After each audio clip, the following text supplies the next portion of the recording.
नमस्कार, आप देख रहे हैं दी कंटाप। मैं हूं प्रफुल्ल। तीनों कृषि कानूनों को वापस लेने का विधेयक दोनों सदनों में यानी राज्यसभा और लोकसभा में पेश किया गया और वहां से ध्वनि मत से पारित भी कर लिया गया। यानी कृषि मंत्री नरेंद्र सिंह तोमर ने राज्यसभा में इस बिल को पेश किया और वहां से भी ध्वनि मत से पास करा लिया गया। अब ध्वनि मत से दोनों सदनों में इसे पास कराने के बाद अब इसे राष्ट्रपति के पास उनकी मंजूरी के लिए भेजा जाएगा। उसके बाद तीनों कृषि कानून निरस्त कर दिए जाएंगे। लेकिन तीनों कृषि कानूनों के निरस्त होने के बावजूद भी पूरा दिन हंगामे में रहा, यानी दोनों सदनों में हंगामा बरपा, नारेबाजी की गई, सोशल मीडिया पे तरह तरह के कमेंट किए गए। यानी पूरा दिन आज कृषि कानूनों के ही ऊपर रहा और नेता, विपक्ष के नेता और पक्ष के नेता, यानी भारतीय जनता पार्टी के नेता हो या कांग्रेस के नेता हो या विपक्षी दल के नेता हो, उन्होंने अलग अलग अपनी प्रतिक्रिया दी। आज पूरे दिन यानी कृषि कानूनों को लेकर सोशल मीडिया पे क्या छाया रहा, विपक्ष के नेताओं ने क्या लिखा, वो चीजें आपको हम बताते हैं। शुरू करते हैं अंकित लाल से। अंकित लाल नाम के ट्विटर आईडी से लिखा जाता है कि 3 काले कानूनों को वापस लेकर कोई एहसान नहीं किया गया। ये अस्तित्व की लड़ाई थी जो 700 से ज्यादा लोगों की शहादत के बाद जीती गई है। आज की शाम उन शहीदों को नमन करने की है, न किसी को धन्यवाद देने की। Farmers law repeal. वहीं सपा नेता अखिलेश यादव ने भी ट्विटर पर अपनी प्रतिक्रिया जाहिर किया। भाजपा ने हर बार खेती किसानी को निशाना बनाया।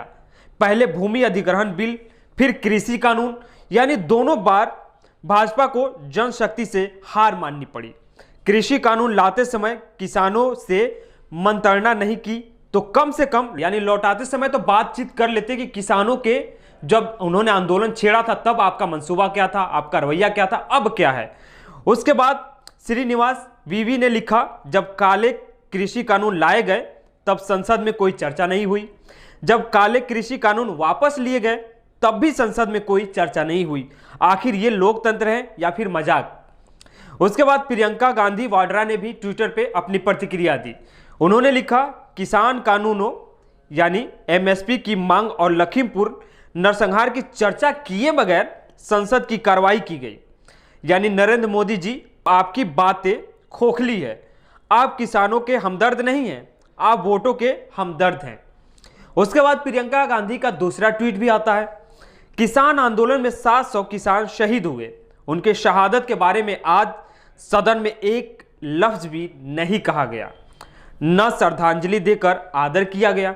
अनगिनत किसानों के संघर्ष और शहादत ने हमें आजादी दिलाई, जिसे हमें संविधान मिला। यानी किसानों की शहादत पे आज कोई चर्चा नहीं, ना कोई श्रद्धांजलि दी गई, क्योंकि 700 से ज्यादा किसान शहीद हो गए यानी मौत को चूम लिए। उसके बाद आचार्य प्रमोद कृष्णन लिखते हैं, अगर कानून गलत था तो पास क्यों किए, अगर सही है तो रद्द क्यों। यानी सही भी है, इतने दिन से सरकार कह रही थी कि बार बार प्रधानमंत्री मोदी जी के मंत्रिमंडल के जो मंत्रीगण थे वो बार बार बोलते थे कि किसानों के हित में ये तीनों कृषि कानून है, उसके बाद भी आप वापस ले रहे हैं, जब सही था तो वापस क्यों। उसके बाद संजय सिंह, आप सांसद, राज्यसभा सांसद हैं, वो भी ट्विटर पर अपनी प्रतिक्रिया देते हैं। लिखते हैं कि बिल वापसी पर चर्चा से भागकर मोदी जी ने किसानों मन की आशंका को बल दे दिया। किसानों के मन की आशंका को बल दे दिया। बीजेपी नेता कह रहे हैं कि काला कानून वापस लाएंगे और मोदी जी सदन में बोलने से भाग रहे हैं। इसका क्या मतलब है? क्या चुनाव के बाद फिर ये काले कानून लाए जाएंगे? सदन में आकर मोदी जी ने अपनी बात क्यों नहीं रखी? यानी इस तरीके से सोशल मीडिया पे लोगों ने मोदी जी से सवाल भी पूछा।